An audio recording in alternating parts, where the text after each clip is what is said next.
What is going on, everybody? Welcome to the Optimal presented by FTN Network. We are live here on a Thursday. Got some showdown stuff to talk about.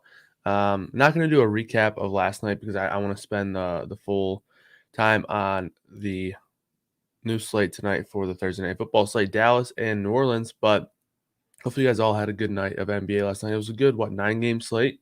Went okay. Had a lot of value open up, a lot of injury news that came along. So hopefully you guys were able to take advantage of that and had a good night there for NBA DFS. But this show is going to be a Thursday night football showdown lineup building session. Going to be about 30 minutes long. Going to do some roles in the optimizer, talk about some of the top plays, take a look at the projections, all that good stuff. Going to break it all down here on the show. So hopefully you guys are all having a good day. Appreciate you tuning in. If you're watching this on YouTube, if you throw a comment in there, I can pull it up on the screen. So if you have any questions, suggestions, or anything that you want to mention, feel free to throw that in the comment section. I'll pull it up on the screen. Same thing with Twitch. If you're watching on Twitter, I'm following along on Twitter, but it's easier on YouTube. So if you're watching on YouTube, feel free to throw a comment in there. Also, if you're watching on YouTube, please like and subscribe. We're really looking to kind of grow our YouTube content base over there. And all the likes and the subscribers allow us to throw more free content over there for you guys amongst multiple sports, including this show every single day, Monday through Friday, which is free at 2 p.m. Eastern time. So once again, appreciate you all tuning in. Let's run the intro, and then we will be back with some Thursday night football talk. Every day, DFS players set out in search of the perfect lineup. Great Scott! To help you craft the best lineup in the land, FTN's Kyle Murray is here to take you through one of the most powerful tools in the DFS world. That's what I do. I drink and I know things. It's The Optimal with Kyle Murray.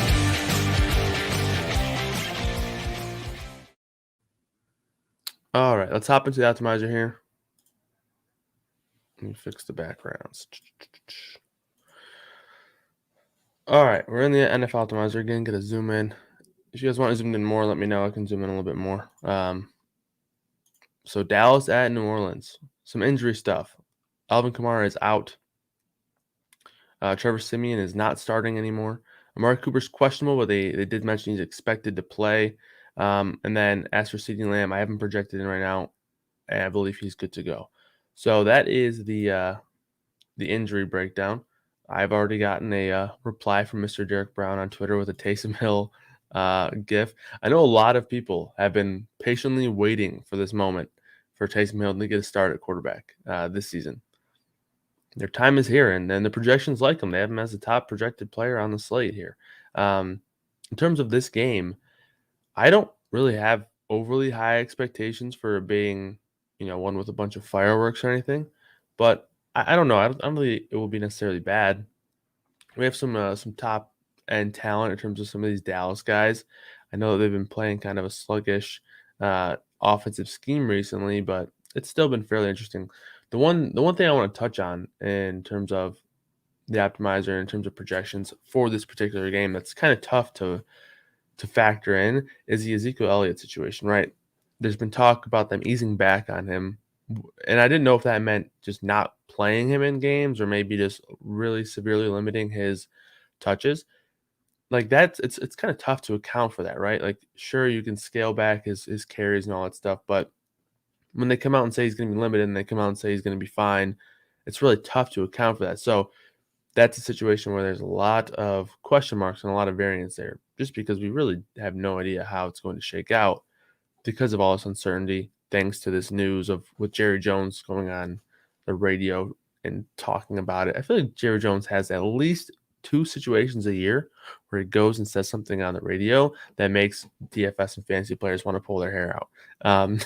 And this is definitely one of those cases because I just don't really know how to handle the situation. So it can either be A, a spot that you take a hard stand on, or B, just a spot you stay away from in terms of the running backs. And it's not like Tony Pollard is cheap, 7,800. So it'll be interesting to see how that works out. Another thing that they can do is say, hey, we don't want to give Zeke the ball 15 plus times a game. Let's throw the ball more.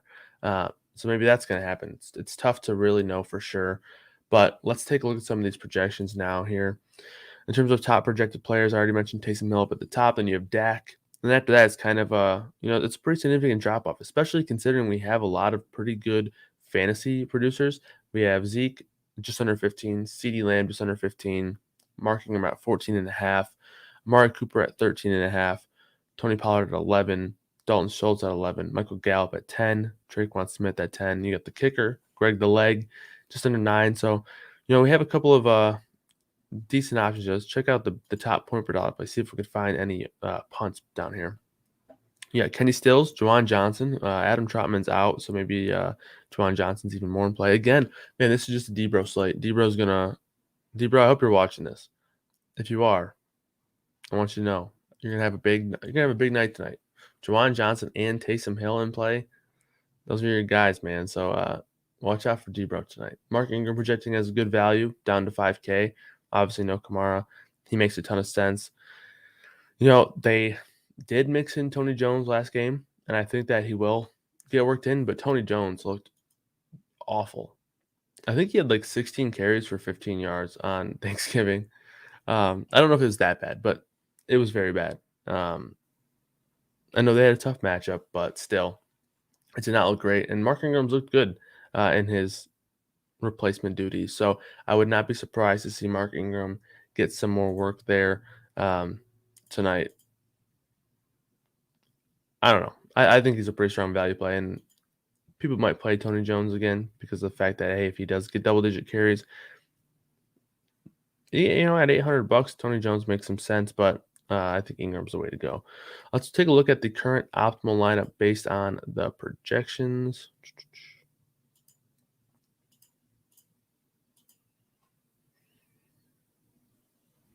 I got to abide by the community guidelines here, make 2 changes here. All right, current optimal lineup: Taysom Hill in the captain, Deontay Harris, Greg Zuerlein, Mark Ingram, CeeDee Lamb, Dak Prescott.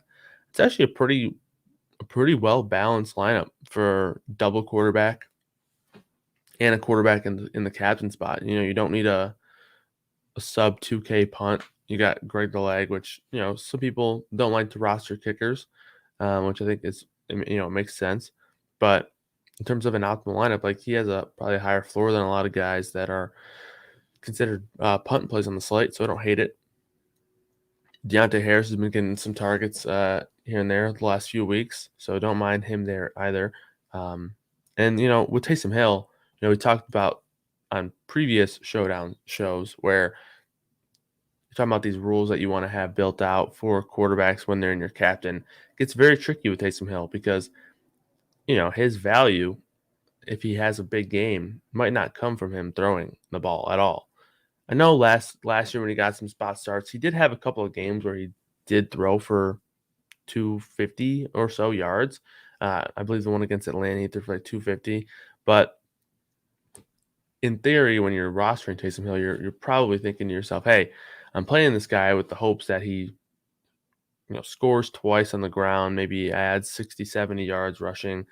Those are the kind of things that you want with Taysom Hill. So in terms of pairing him up with players, keep that in mind when you're thinking about these stacks. And if you disagree, like with that theory, and you're like, oh no, Taysom Hill's going to sling it around, he's going to throw the ball 30 plus times, probably throw for 300 yards. If you think that's the case, then you don't have to kind of use that same line of thought. And that's the cool thing about the optimizer. You can build these stacks the way you see fit. You don't need to follow one person's line of thought. So for me personally, though, probably going to avoid Taysom Hill with like 3 pass catchers just because in those games where, in my opinion, he scores 25, 30 DraftKings points, he's probably doing some work on the ground. So he's not the same for other quarterbacks. So, for example, if you're rostering Dak in the flex and he is the highest scoring player on the slate, or sorry, not in the flex, in the captain spot, and he is the highest scoring, he is the winning captain, he's probably throwing for 3 touchdowns. He's probably throwing for 300 plus yards, maybe even 400. And if that's the case, he's going to have a lot of production that can be spread around to other players, other pass catchers. Now, if Taysom Hill does that, if he's the winner in the captain spot and he's scoring 25 or 30 points or whatever, and he's the optimal captain, I think the outcome of that happening is probably more so led by some rushing production, whether it be a couple of rushing touchdowns, maybe it be 60 plus rushing yards. And if that's the case, rostering him with a minimum of 3 pass catchers is going to hurt your lineup most likely. So that's just how I'm going to probably approach the Taysom Hill situation, and we'll build some rules out with that. Let's go to that now. So stacking combinations. So if Taysom Hill is the captain, we're going to say stack with no more than, we'll say 2 and then we'll do the pass catchers. And then you can include Ingram as well, but I'm not going to include Ingram. I'm just going to include the pass catchers: Harris, Juwan Johnson, Traquan Smith. Let's see here: Humphrey, Callaway,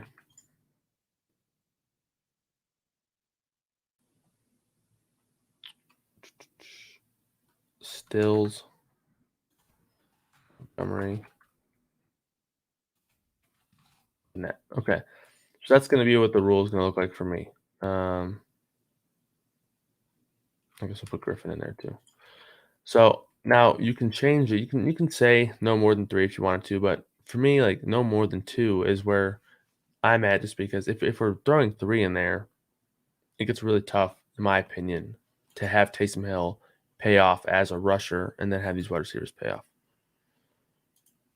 Cowboys defense and special teams in play. What's up, Brandon? Appreciate you tuning in. Thanks for the question.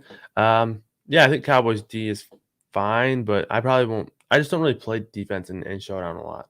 Like, almost never, honestly. It's just, sure, if they score a touchdown or something, they have a really good chance at being fine. But, even when you compare defense to kickers, right? The amount of times we've seen a kicker go for like 20, maybe not necessarily on a showdown slate, but just on an overall slate, is way higher than you see a defense go for like 20.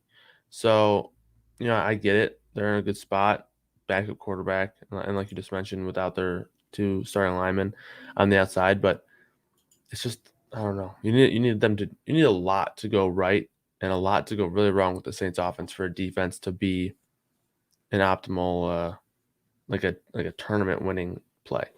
And I mean, I did say that I don't think this game's going to be overly exciting, so maybe that helps. But I just don't typically play defenses a whole lot. I don't play kickers that much either, but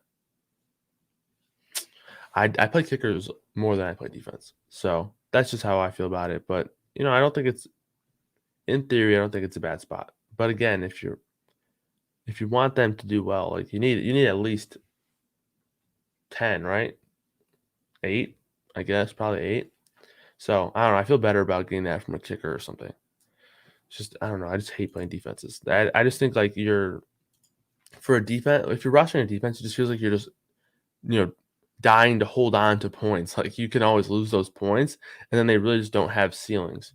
So I don't know. Maybe it's the fact that they are always going backwards. I don't like them. But it does feel like their ceiling is just significantly capped. Like even like someone like, I don't know, little Jordan Humphrey scores a touchdown. If any of these guys down here score a touchdown, they're beating out a defense like 9 times out of 10. So I just don't think defense has any real ceiling. So that's kind of why I stay away from them. But I mean, in theory, I guess it's fine today with the situation, but probably something I stay away from in tournaments. Okay, so we did the Taysom Hill stack. Now let's do the Dak stack. So now for Dak, we're going to say no less than 2.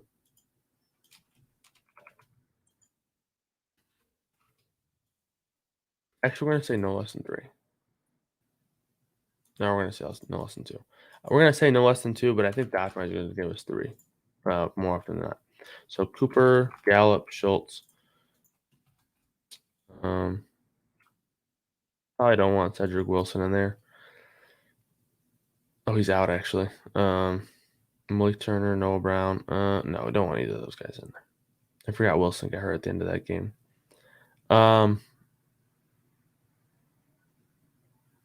Yeah, we're just gonna stick with these main 4 guys. All right, and then if we have Ezekiel Elliott and the captain. We want exactly 0 of Tony Pollard. If we have Ingram and the captain,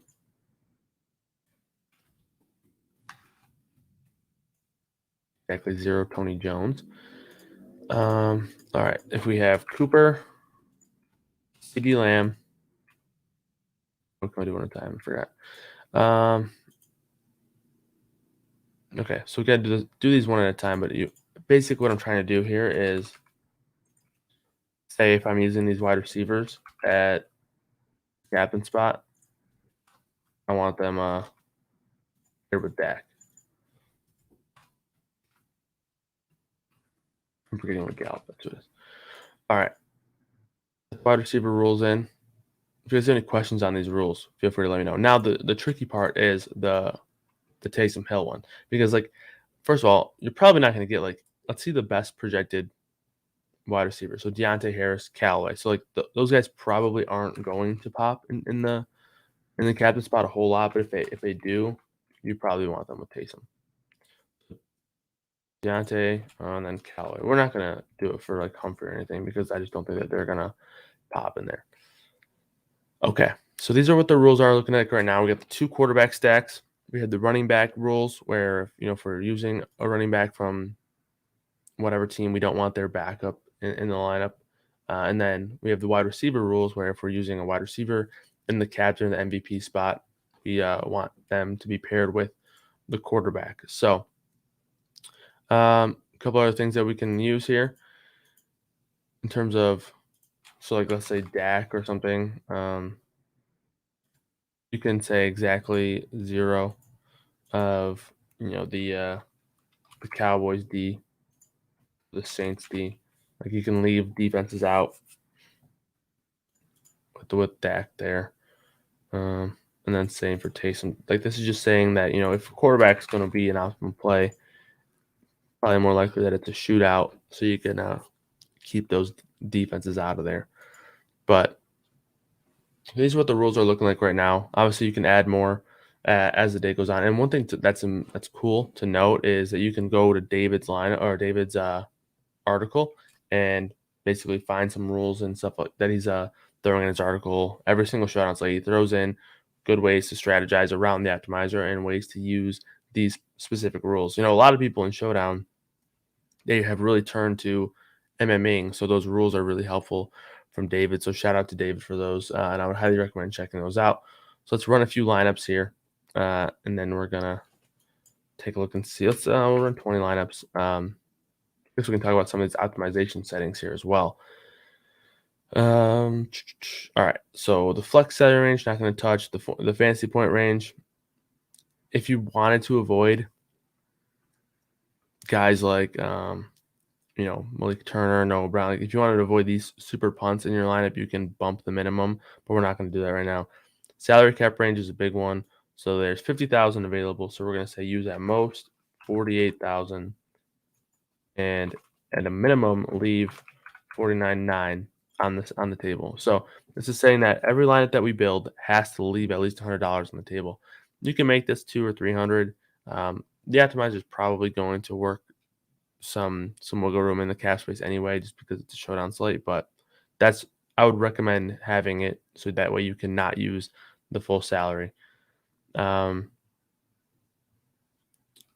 forced ownership pick, I don't really use a ton in showdown just because a lot of times they're just all so popular, so it doesn't really do anything for you unless you set it. Like use at least one player that's under 50% or something. So I typically just leave that be. But in terms of randomization, 25, I'm usually between 20 and 30% running in tournament mode, and then 2 or 3 unique. So we'll do 2 for this one. So let's run these lineups here. See what we're getting. All right. So Taysom Hill paired with Traquan Smith, Greg Zuerlein, Amari Cooper, Mark Ingram, Dak Prescott.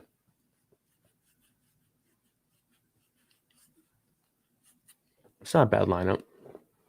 I've noticed that a lot of these builds from the optimizer are like this Jawan Johnson one. It's the first one I know it's only like 7 lineups, but not many are using like super punts. Juwan Johnson looks to be the guy that that it is using though if we are punting there.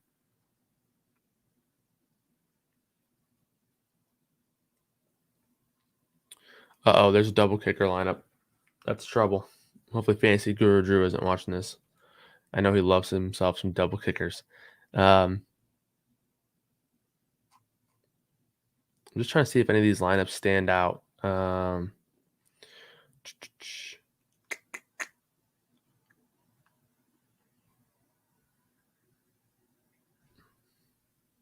This is a pretty interesting one. Taysom with Juwan Johnson, Ingram, Pollard, Cooper, Dak Prescott. And this one's pretty similar to the other one. But it just has Zeke, and then it works out some things behind that. Ingram, Juwan Johnson, Cooper, Zeke, Prescott, Taysom Hill. Like, Taysom Hill is just pretty cheap for a quarterback, man. Like, he's making things, like, very easy to fit on this slate.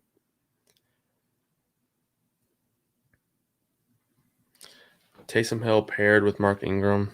Then you have Dak, Schultz, Gallup, and Zerline. That one's not bad either. Let me know. Do you guys have any specific plays that you like tonight? For GPPs, if I'm only doing one entry, is a Saints stack the move for instant ownership leverage? Let me see if Alex's ownership is up yet.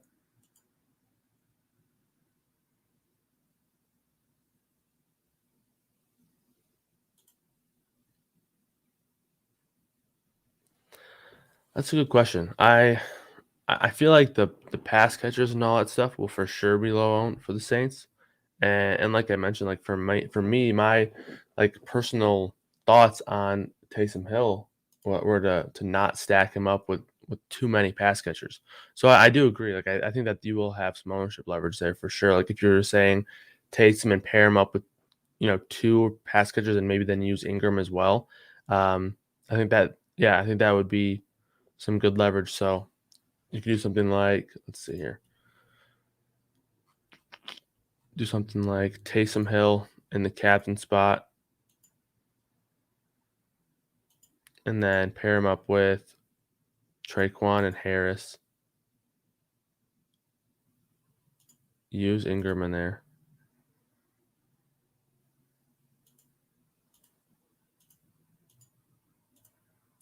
And then, 2 Cowboys. I think that would make sense. I don't mind that at all.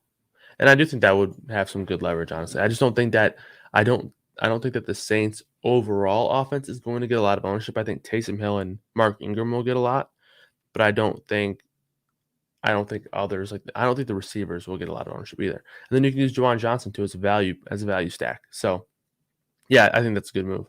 I don't see the Saints getting a ton of ownership. And I do think that in terms of wide receivers, a lot of that ownership will go to the Dallas wide receivers. And then in terms of Taysom Hill and Ingram, they'll pick up a lot of the ownership from the Saints. So like a good way to get instant leverage. I think the instant leverage move is to play one of the Cowboys running backs. I just don't think anybody really plays him unless there was a report that I missed on Zeke and him like that concern about him not being able to get touches anymore or them easing back on touches was a significant if that is just gone now, then I think that there's going to be a lot of leverage here.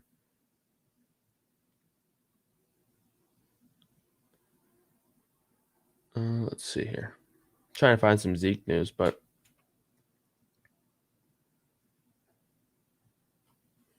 I mean, after that Thanksgiving Day game, it did not sound great like he was going to be able to get all his touches. So I think the biggest leverage will be at the Cowboys running backs, whether you want to use Zeke or Pollard. Like either one, I think is going to have a lot of leverage there.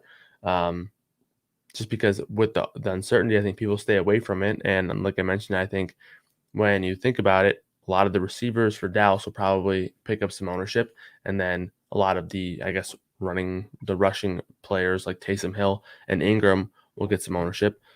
So I think that using Taysom Hill with pass catchers and then using with some Cowboys running backs or just one of them probably would be the instant leverage move. So I would take it one step further and add on the Cowboys running back to answer this question. I think adding that would be the the instant leverage move. So, and if you want to do something like that, you could say, okay, so if, say you were building 150 lineups and you wanted to have that type of thought in, 50 of your lineups, right? You can run this as 100 lineups, and then you can, erase whatever builds that you want or whatever rules that you want to be, changed for this new one. So for me, I would take out this Taysom Hill rule. So I'll just take it out here. I would take out that Taysom Hill rule after I ran my 100 lineups. So I have my 100 lineups of Taysom Hill as more of a rushing producer than a passing producer, right? So that's done. So now I'm going to run 50 more with Taysom Hill as a passer for my instant leverage, right? Like if we're thinking leverage, Taysom Hill with with no less than 3 of Humphrey, Harris, Callaway, Juwan Johnson, Smith, Ezekiel, Elliott, and Tony Pollard. So now we're saying that we can even make this 4 actually, but we're just going to keep it at 3, and then we're going to do Elliott,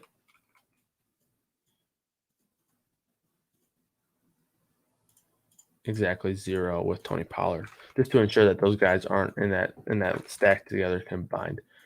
So now that we're saying, okay, we want Taysom Hill paired with at least 3 of 5 of his pass catcher options, and then 1 of those Dallas running backs.